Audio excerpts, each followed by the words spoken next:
এ মাহফিলের প্রধান আলোচক। আপনারা দ্বিতীয় বক্তা দিয়েছেন কেন? আমার সাথে যদি কোনো আলেম থাকে আমার নাম নিচে দেবেন। বাংলাদেশের প্রখ্যাত আলেমে দ্বীন, ইসলামিক চিন্তাবিদ, শিক্ষাবিদ, শাইখুল হাদিস, কুমিল্লার কৃতি সন্তান মুফতি আরিফ বিন হাবিব আতালাল্লাহু উমরাহু ওয়া বারাকাল্লাহু ফি হায়াতি, বলেন আমিন। আমি নিজে ওনার ভক্ত, যদিও আমার মনে হয় জীবনে আজকে প্রথম দেখা। আমি বহুবার রাজি সাহেবের কাছে ওনার নাম শুনেছিলাম, মনে মনে ভাবতাম যে নিজে যে ঢাকায় দেখা করে আসবো, সময় পাইনি বলে আসিনি। আজকে যেহেতু দেখা হয়ে গেছে আমি নিজে কিছুক্ষণ শুনবো আজকে ওস্তাদের কথা। দুনিয়াতে যারা ঈমান আনবে আর যারা এলেম পাবে, জ্ঞান পাবে এবং এই জ্ঞান অনুযায়ী যারা কাজ করবে, দিন যত যাবে তাদের সম্মান মর্যাদা আল্লাহ বাড়াতেই থাকবে, শুধু বাড়াবে না, বাড়াতেই থাকবে। এর বাস্তব প্রমাণ শহীদ আল্লামা দেলাওয়ার হোসাইন সাইদি রহমতুল্লাহ আলাইহি, শাহ আহমেদ শফি রহমতুল্লাহ আলাইহি, মুফতি ফজলুল হক আমিনী রহমতুল্লাহ আলাইহি। আপনি এই মানুষগুলোর দিকে তাকান, দিন যত গেছে ঈমান আর এলেম আর আমলের কারণে তাদের সম্মান মর্যাদা দুনিয়ার মানুষের কাছে কমে গেছে না বেড়ে গেছে? বিদায় নিয়েছে, তারপরও সম্মান শেষ হয়েছে। সুতরাং আমরা যাদের নাম নিলাম, এই আলেমদেরও সম্মান শুধু দুনিয়া না, অভয় জগতে আল্লাহ যেন দান করেন। সামনে বসা মুসলমান ভাইরা, পর্দার আড়ালের সম্মানিত মা এবং বোনেরা, প্রশাসনের ভাইরা, প্রাণ প্রিয় নারায়ণগঞ্জবাসী, আল্লাহর দরবারে শুকরিয়া জানাচ্ছি। এটা জগদ্দল পাথর ছিল বুকের উপরে, এখনো আছে। এখনো আছে মানে আগে কথা বলতে দিত না, আর এখন কথা বললে শোনে না, জিনিস একই। আগে কথা তো বলতেই দিত না, আর এখন এত বলা বলি এরপরও শোনে না। দেশীয় এবং আন্তর্জাতিক যে চক্রান্ত গুলো চলছে, বিশেষ করে এই কয়েকদিনে আমি নারী কমিশনের রিপোর্ট 318 পৃষ্ঠা পুরাটা পড়েছি, একেবারে পুরাটা। আমার এই ছোট্ট মাথার ভেতরে দেখলাম 10টা কোরআনের আয়াত তারা ডাইরেক্ট অস্বীকার করেছে। ওস্তাদরা যারা আছে জিজ্ঞাসা করেন, কোরআনের 10টা না, একটা জের জবর পেশ অস্বীকার করলে তার ঈমান থাকবে? তো এই মানুষগুলো যে লাফায়, আর এদের পেছনে দেখছি কিছু মুসলমানেরা আছে, এদের বিবেক কি, এরা কি বন্ধক দিয়েছে? আজ আলেমরা যে এভাবে রাজপথে নেমে এসেছে রিপোর্ট দেওয়ার কারণে, এমনি না। আপনি আমারে পিঠের ওপরে 2টা বাড়ি দেন, আমি হয়তো 2 দিন পরে ভুলে যেতাম, কিন্তু যেখানে হাত দিয়েছে এ কি ভোলার মতো? আমি একটা একটা করে পড়তে পড়তে আসছিলাম। প্রথমে তারা পারিবারিক জীবনে হাত দিয়েছে, এরপরে দিয়েছে তাদের ব্যক্তিগত যে জীবনটা। এই কি আশ্চর্য কথা বলেন!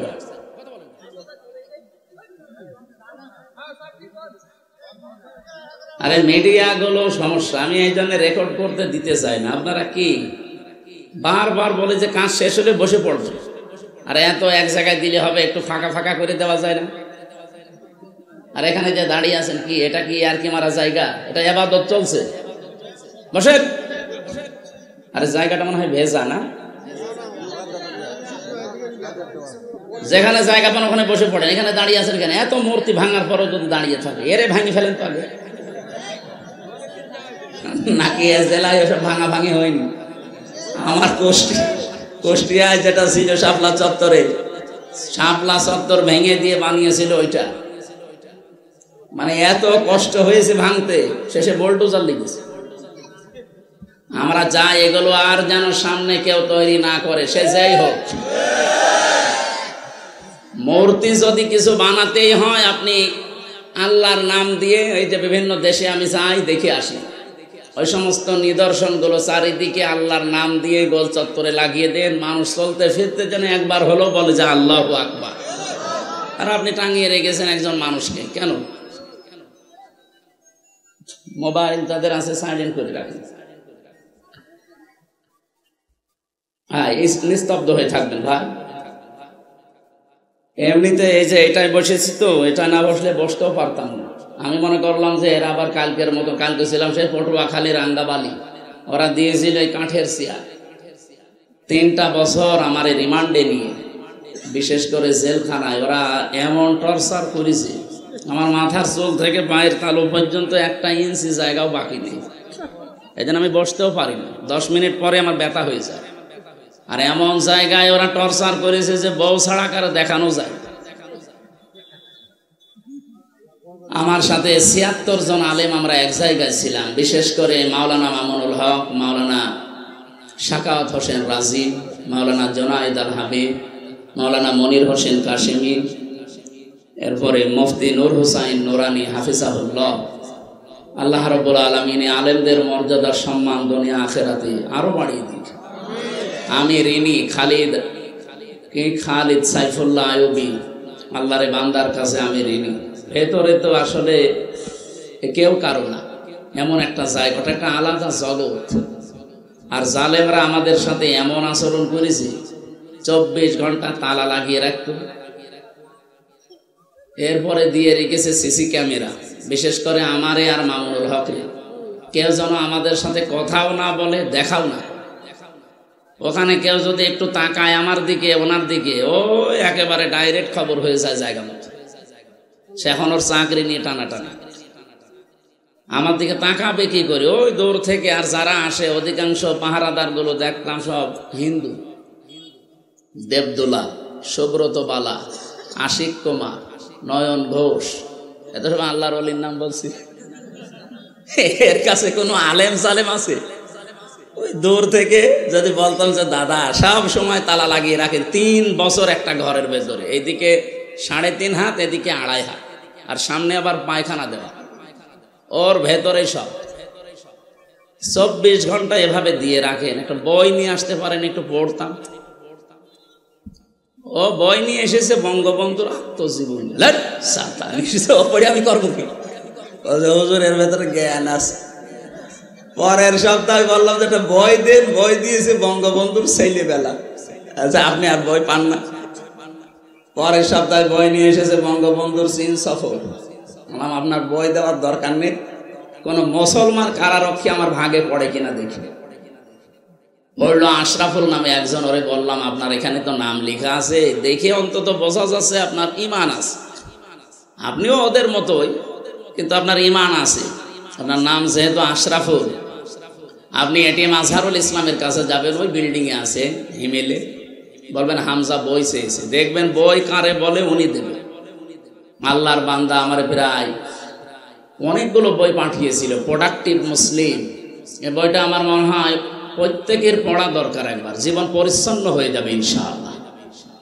এরপরে পাঠিয়েছিল তাফসিরে ফি জিলালিল কোরআন, তাফসিরে তাফহিমুল কোরআন, তাফসিরে ইবনে কাসির, তাফসিরে মারিফুল কোরআন, এইগুলো উনি পাঠিয়েছিল। কারণ উনি আছে আজ 13 বছর।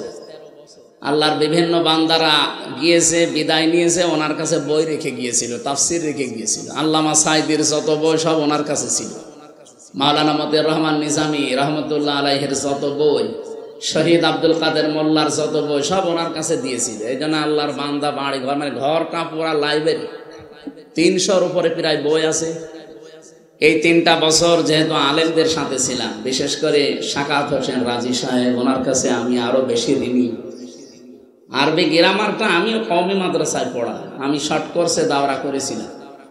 কিন্তু আমার এই আলিয়া মাদ্রাসায় কামেল করতে যে, অনার্স মাস্টার্স করতে যে, বিশ্ববিদ্যালয়ে এদিকে পিএইচডির এই চিন্তা ভাবনায় যে, এদিকে আমার আর সময় দেওয়া হতো না। আস্তে আস্তে জানা জিনিসও ভুলে যেতাম। 3টা বছর আল্লাহ এমন একটা সময় তৈরি করে দিয়েছিলেন, ফাঁসির কন্ডেম সেলের ভেতরে, আর উনি আর আমি পাশাপাশি রইল। ওনার কাছে আমি অনেক ঝালাই করে নিয়েছিলাম। আল্লাহর বান্দা রাজি সাহেবকেও আল্লাহ যেন কবুল করেন। বাড়ি মনে হয় কুমিল্লার সন্তান, ফজলুল হক আমিনী রহমতুল্লাহ আলাইহির জামাতা। সম্মানিত ভাইরা, আমার শরীর এখনো পর্যন্ত স্বাভাবিক হয়নি, কারণ ভেতরে ওরা এমন কিছু করেছে, আমার মাঝে মাঝে এখনো পর্যন্ত এলোমেলো হয়ে যায়। এই যে 8-10 দিন ছিলাম আমি ভেতরে হাসপাতালে। এই সাইটটা ডাক্তাররা বলছে, আমি সিঙ্গাপুরে, মালয়েশিয়া, থাইল্যান্ডে, ইন্দোনেশিয়া, অনেকগুলো দেশে ঘুরলাম। যেখানে যেখানে দেখিয়েছে ওরা বলে এই সাইটটা একটু সমস্যা হয়ে এখনো আছে, কিন্তু সময় লাগবে স্বাভাবিক হতে। আপনি রাত জাগবেন না, সর্বোচ্চ রাত 10টা 10:30টায় ঘুমিয়ে পড়বেন। কিন্তু এই মাহফিলের জগতে এসে মানুষ কথা শোনে, এরা আসলে তোলে রাত 10টা 11টা 12টায়। কালকে 11:30 12টার সময় আমি নেমেছি। একটা কথা হইল, আপনারা এত বলি যে 9টায় চলে দেবেন, আমি 1 ঘন্টা 10-15 মিনিট কথা বলি, আমারে নামিয়ে দেবেন, আমি যেন 10টা 10:30টায় ঘুমিয়ে পড়তে পারি। যে গরু দিয়ে চাষ করে খাবে, গরুই যদি মরে যায়, আমি তত কিছুদিন বেঁচে থাকি নাকি আমারে মেরে ফেলবেন? আমার রিমান্ডে প্রথম নিয়ে যে টর্চার করেছে আমার জীবনে ভোলার মতো না। এইরকম একটা চেয়ারে বসিয়ে এই হাতের সাথে ক্লিপ লাগিয়ে দিয়েছে। আমার আগে একজনকে নিয়ে গেল, ওরে দিয়ে আমারে দেখাচ্ছিল যে এইভাবে করে কিন্তু আমরা নখ তুলি, এই জন্য এখানে একটা চাপ দিয়েছিল। আর 4.5 বছর চলছে, এখনো মিলিয়ে যায়নি। আমার আগে যারে নিয়ে গেল, ভালো মানুষ নিয়ে গেল, আসার সময় দেখছে ও মা গো বাবা গো চিৎকার করছে। এই জায়গায় এরকম চেয়ারের সাথে ক্লিপ লাগায়, হাতের সাথে, গলার সাথে একটা বেড লাগিয়ে দেয়, মাথায় একটা টুপি পরিয়ে দেয় কালো, পেছনে তো হাত বাঁধা, ডান্ডা বেড়ি দেওয়া, মাজায় দড়ি টাঙিয়ে রাখে, একটা মেশিন আছে, এসে শুধু হাতের কাছে পায়ের কাছে ধরে, একেবারে মাপ দেওয়া, শুধু একটা টিপ দেবে, একবারে নখগুলো সব খুলে চলে যাবে। আরে নখ খুলে আসলেও যদি ছেড়িয়ে দেয় তাও তো বাঁচা যায়, লবণ ছিটিয়ে দেয়। মুফতি ফখরুল ইসলাম ভাই আমার সাথে ছিল, মাঝে মাঝে আমারে বলতো, হামজা এই যে মানুষ শুয়ে থাকে, এটা যে কত বড় নিয়ামত আমি টের পেয়েছি। ওরা আমারে মাটির নিচে নিয়ে প্রথম দিকে এই পায়ের ভেতরে হাত দিয়ে, লোহার ব্যারিকেড আছে সামনে, এর সাথে শিকল লাগিয়ে দেয়। 24 ঘন্টা একটা মানুষ এভাবে বসে থাকতে পারে? শুধু নাম শুনেছিলাম আমেরিকার ওই কারাগারে, কিন্তু বাস্তবে আমরা কিছু কিছু, আমার বিশেষ করে আমি এই আয়না ঘরে যখন ছিলাম প্রথম 10 দিন, আমি নিজে টের পেয়েছি যে মানুষের উপরে মানুষ এরকম অত্যাচারও করতে পারে। আর আমার এই কথাগুলো চিন্তা হয়, দেখি, আর মাঝে মাঝে মনে হয় যে এখনো যারা জালেমের পক্ষে সাফাই গায়, ওরা কি মানুষ? বলে কি করেছে আপা, যে ওনার পালিয়ে চলে যাওয়া লাগলো, কি করেছে? আপনার সাথে তো করেনি। আপনার বাবারা যদি এভাবে 8 বছর ব্যারিস্টার আরমানের মতো আয়না ঘরে রেখে দিত, তখন আপনি বুঝতেন যে কি করেছে। আপনি চিন্তা করতে পারেন, একটা মানুষ 8 বছর 10 বছর একটা ঘরের ভেতরে শিকল পায়ে বাঁধা বসে আছে, ও জানে না যে ওর নাম কি, ও ভুলে গেছে, কারণ 10 বছর ওকে কেউ ডাকে না। আমার পাশের ছেলে যে ছিল, মনে হয় 7 বছর ছিল, ওর জিজ্ঞাসা করেছে তোমার নাম কি, আমার দিকে আনমনা হয়ে তাকাচ্ছে, মানে ওর নামও ভুলে গেছে, কারণ ওরা কেউ ডাকে না, ওর কাছে যায় না, ওর নামই জানে না। এ কোন বছর চলছে ওর জানা নেই, এটা কোন মাস চলছে ও জানে না। এখন যে কিসের নামাজ পড়বে ও তাও জানে না, কারণ নামাজের সময় আমি নিজেও জানি না। আমি নিজে নামাজ পড়েছি আন্দাজে, 4 ওয়াক্ত নামাজে আমি পরাটা টাঙানো ছিলাম একেবারে মাজায় দড়ি দিয়ে শূন্যের উপরে। আমি জানি না যে এখন কি নামাজ চলছে না কি চলছে। এমন এক ভয়ঙ্কর মাটির নিচে ঘর, দুনিয়ার কোনো আওয়াজ নেই, একেবারে আস্ত একটা কবর। চা নিয়ে এসেছেন?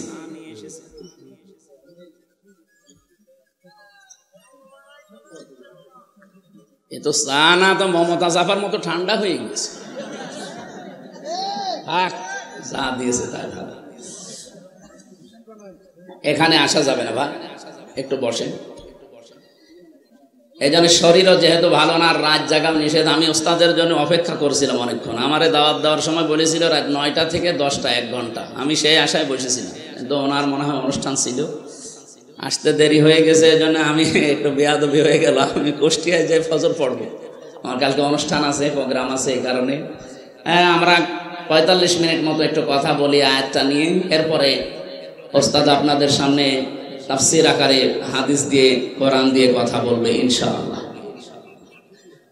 আমরা যেহেতু কোরআনে কারিমের কথা শোনার জন্য এসেছি, আর মান ক্বালা বিহি সাদাকা, যারা কোরআন দিয়ে কথা বলে এরা সত্য কথা বলে। এই কথাটা পুরা ঠিক না। যারা বললেন ঠিক, আপনাদের দ্বারা ঠিক হয়নি। আলেমরা যদি বলতো ঠিক, এটা আমি মেনে নিতাম। আমার তাহেরি ভাই কোরআন দিয়েই তো বলে, কিন্তু কোরআনের আয়াত পড়ার পরে এমন জায়গায় চলে যায় ও জানে আর ফেরেশতা জানে।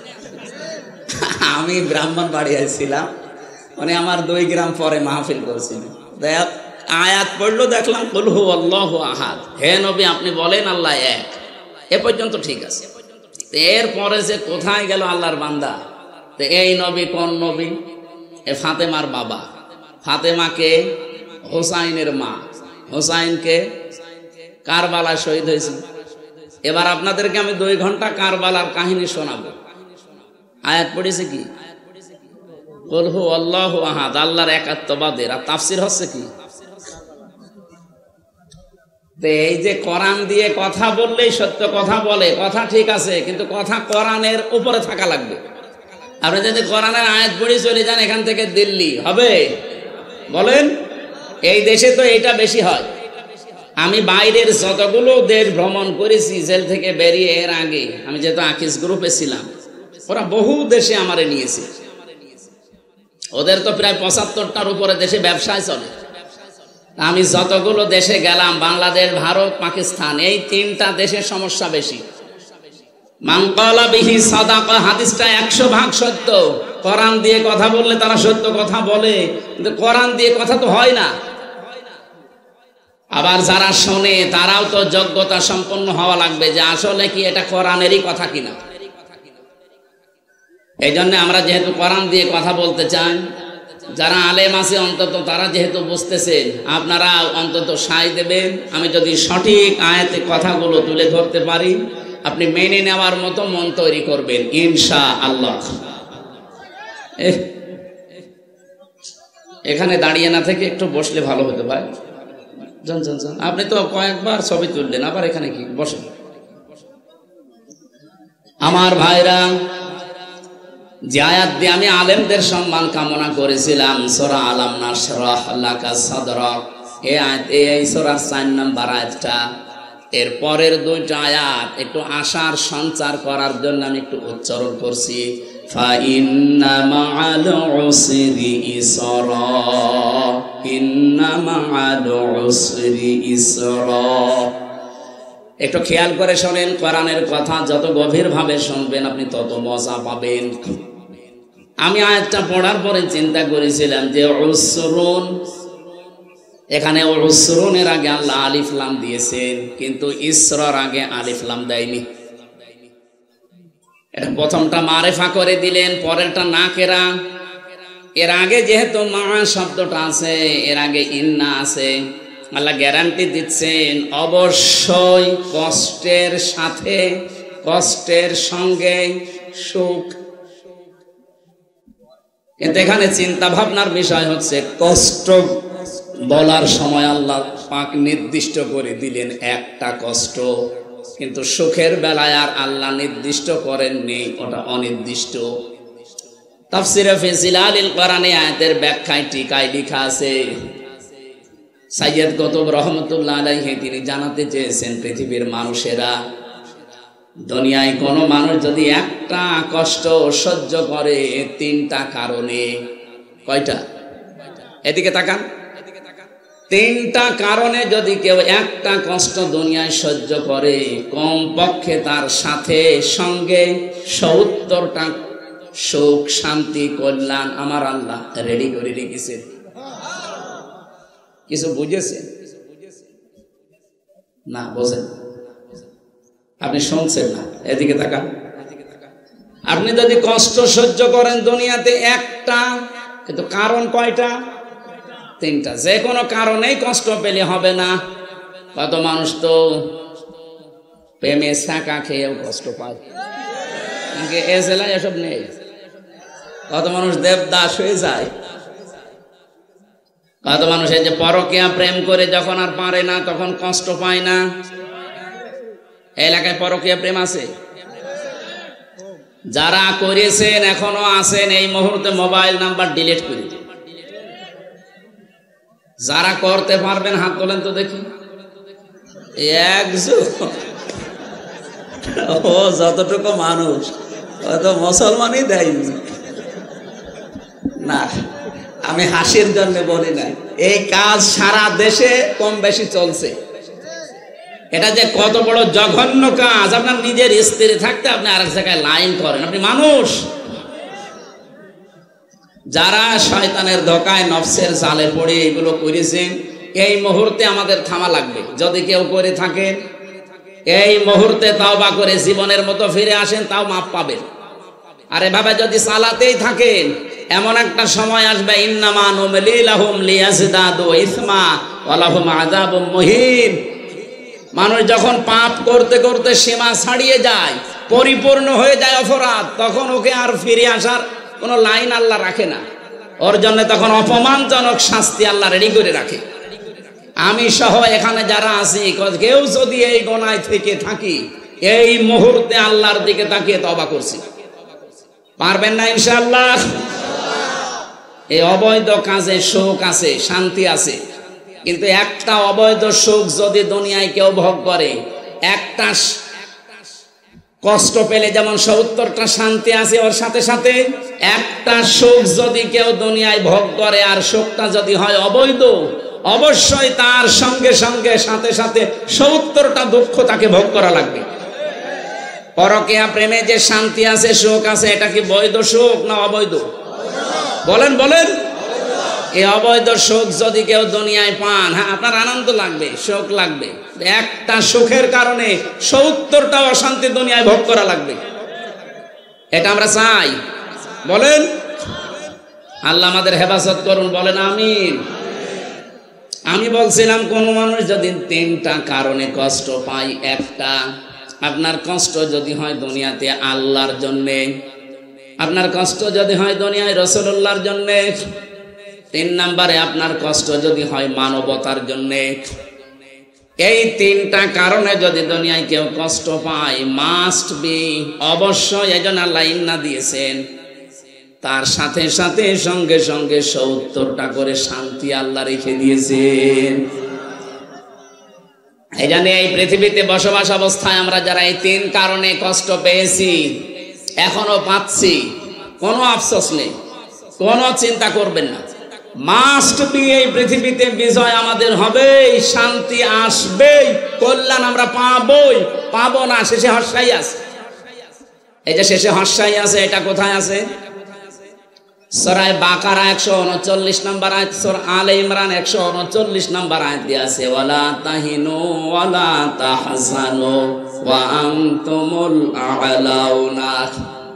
শব্দটা আরবি গ্রামার দিয়ে আপনি মিলান, এই আয়াতটা মিলিয়ে দেখেছি আমি যে মিলছে না। ওয়ালা তাহিনু ওয়ালা তাহজানু, ভয় পাবে না, চিন্তা করবে না।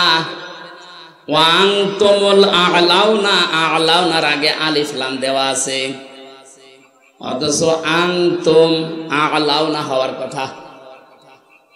বালাগাত মানতিক অনুযায়ী, বিশেষ করে আরবি গ্রামার দিয়ে যদি আপনি আয়াতটা মিলিয়ে পড়তে চান, তাহলে আয়াত মিলছে না। সব সময় আমরা গ্রামারের নিয়ম জানি, মুবতাদা যদি মারিফা হয় খবর হবে নাকেরা, অথচ এখানে আল্লাহ আলিফ লাম দিয়ে খবরকেও মারিফা বানিয়ে দিয়েছেন।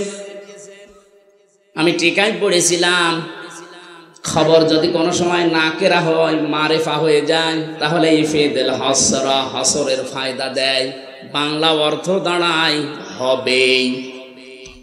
ওয়াংতুমুল আ'লাউনা, তোমরা বিজয়ী হবেই, হবে না হবেই। একটা শর্ত আল্লাহ শেষে লাগিয়েছেন, ইন কুনতুম মুমিনিন, যদি মুমিন হতে পারো। তাহলে আমাদের কোনো চিন্তা নেই, কোনো ভয় নেই, আমরা মনক্ষুণ্ণ না, হীনমন্যতায় ভোগী না। কারণ এই পৃথিবীতে আমরা বেঁচে থাকলেও লাভ, মরে গেলেও আমাদের লাভ।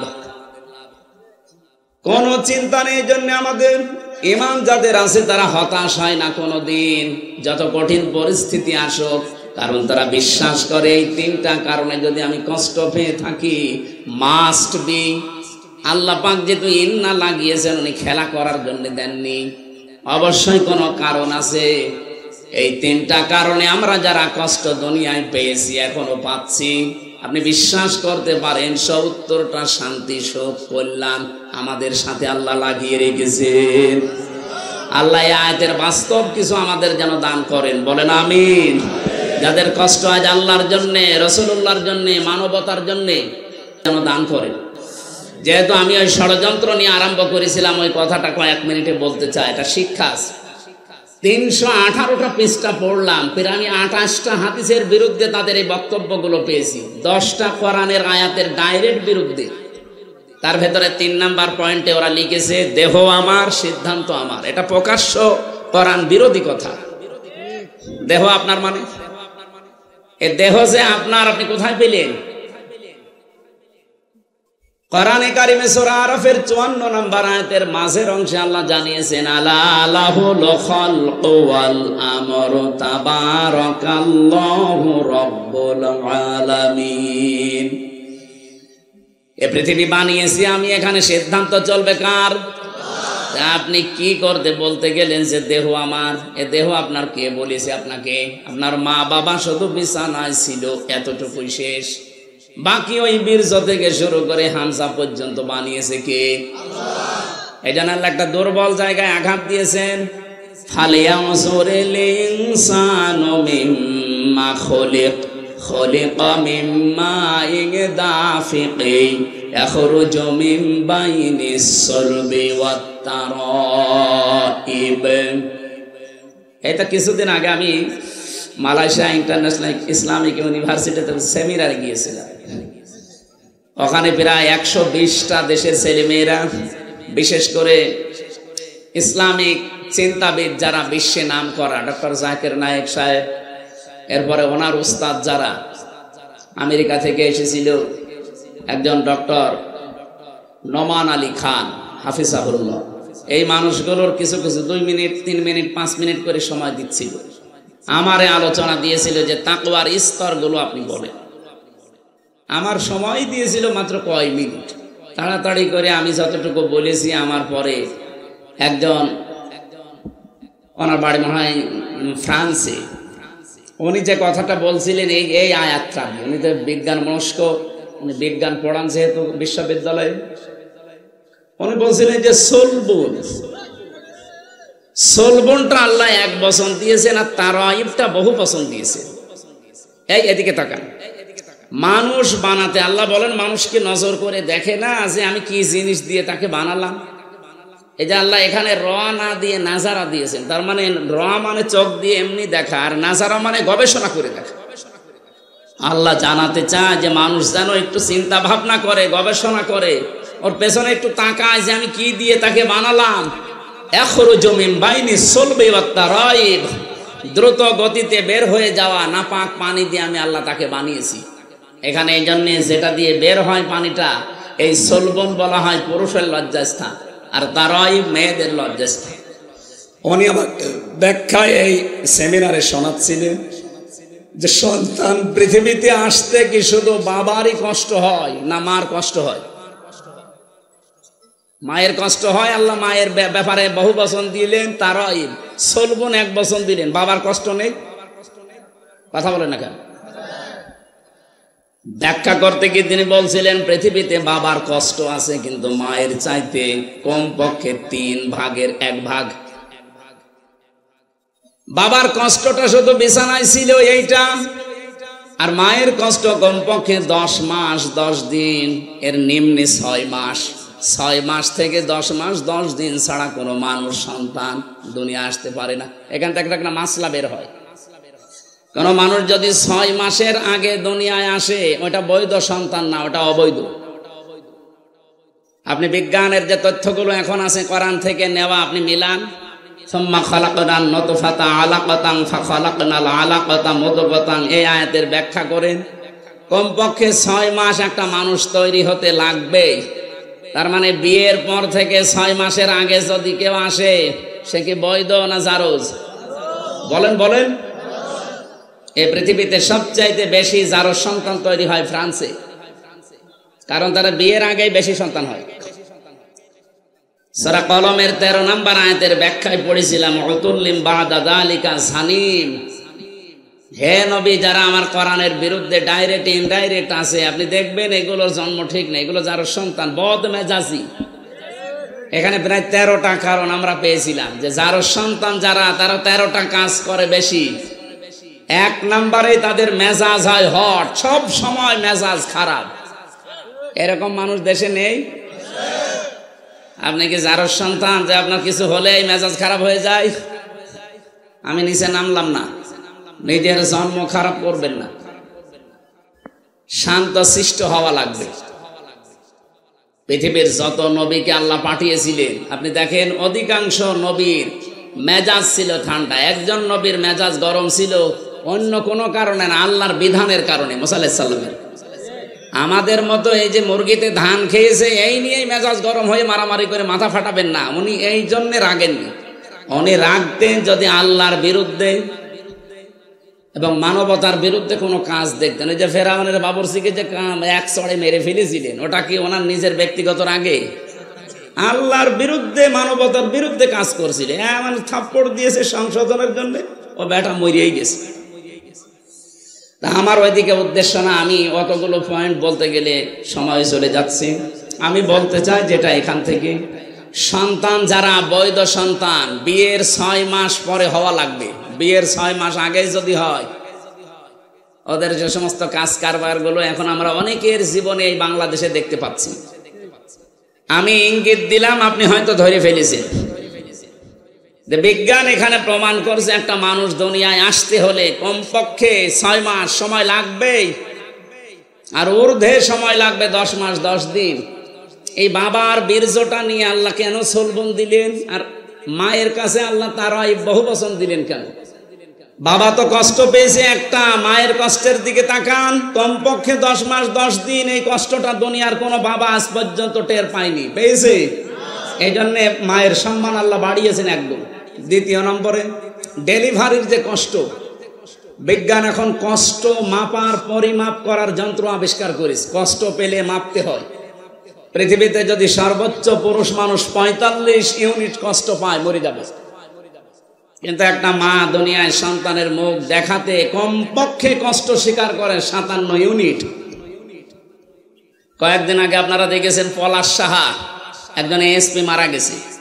তার স্ত্রী আর মায়ের ভেতরে এই দুইজনের মন সে মানাতে পারেনি, শেষ পর্যন্ত মরেই গেল নিজের অস্ত্র নিজে দিয়ে। আমি এখান থেকে একটা জিনিস মা বোনদেরকে বলতে চাই, শাশুড়ি যারা আছেন, আপনি একটু ছাড় দিতে পারেন না আপনার বৌমাকে আপনার ছেলের শান্তির জন্য? আর বৌমা যারা আছেন, আপনার মন এত ন্যারো মাইন্ডের কেন? আপনি ব্রড মাইন্ডের মন তৈরি করতে পারেন না? আপনার স্বামীর জন্য আপনার শ্বশুর শাশুড়িকে নিজের মা বাবার মতো মনে করে একটু ছাড় দেন না কেন? আজ হাজারো স্বামী আমরা এখানে যারা আছি মানসিক রোগী, শুধুমাত্র পরিবারে মার বোর ছোট মনের কারণে। আমাকে বেশি বললাম? এটা বাংলাদেশে আজ হাজারো স্বামী আমরা অসুস্থ হয়ে আছি মানসিক ভাবে, কিছু বলতে পারি না। তাই এই জন্য আশা করব মা বোনেরা, আপনাদের মনটা আপনারা ছোট করবেন না, বড় মনের অধিকারী হন। পৃথিবী আর কয়দিনের? কয়দিন পরেই তো আপনিও মাটির নিচে যাবেন, আমিও মাটির নিচে থাকবো। আপনার সাথে আমি ভালো ব্যবহার করি এই কারণে, আপনার এই ভালো ব্যবহার দিয়ে আমার আখেরাত তৈরি হবে। কি কথা বলেন না কেন? আমি আলেমের সাথে ভালো ব্যবহার করব এই কারণে ব্যবহার দিয়ে আমার আখেরাত তৈরি হবে। তার সাথে আমি খারাপ আচরণ করলে এইটা দিয়ে আমার আখেরাতে জাহান্নাম তৈরি হবে। জান্নাত জাহান্নাম আপনার এই কামাই দিয়ে তৈরি করবে আল্লাহ।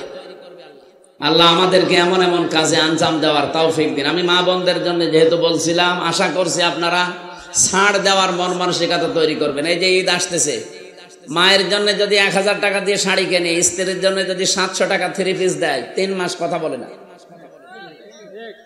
এরকম ছোট মনের বউ নেই? কার বউ এরকম? হাত তোলেন তো দেখি, এরকম সাহস আপনার? নারায়ণগঞ্জেও যদি এই সাহস আপনি না দেখান, এটা নজরুল ইসলাম বাবুর এলাকা। ওরে বাবা, আপনারা যদি না পারেন তা আমরা কুষ্টিয়ার মানুষ পারবো? 3 নম্বরে মায়ের কষ্টটা, এই যে দুধ খাওয়ানো, যদিও দায়িত্ব মায়ের না, দুধ খাওয়ানোর দায়িত্ব বাবার। এখন যদি বলেন নতুন কথা বললেন, সূরা বাকারা 233 নম্বর আয়াতের মাঝের অংশে দেখবেন, আল ওয়ালিদাতু ইরদিউনা আওলাদাহুন্না হাওলাইনি কামিলাইনি লিমান আরাদা আইয়ুতিম্মার রাদা। এটা মুযাক্কার শব্দ। আপনি দুধ পান করানোর দায়িত্ব বাবার। বাবার যেহেতু জিনিসপত্র নেই, এই জন্য মা পান করিয়ে দেয়। মা যদি পান না করায় মার গোনা হবে না। আমার মনে হয় এটা মাইকে বলা ঠিক হলো না, কারণ আমারও 8 মাসের একটা বাচ্চা আছে। তো ম্যাডাম যদি এখন শোনে বল বাড়ি আসেন টাকা দেন তারপরে আপনার মেয়ে দুধ খাও, এটা মুসিবতে পড়ে যাবে না?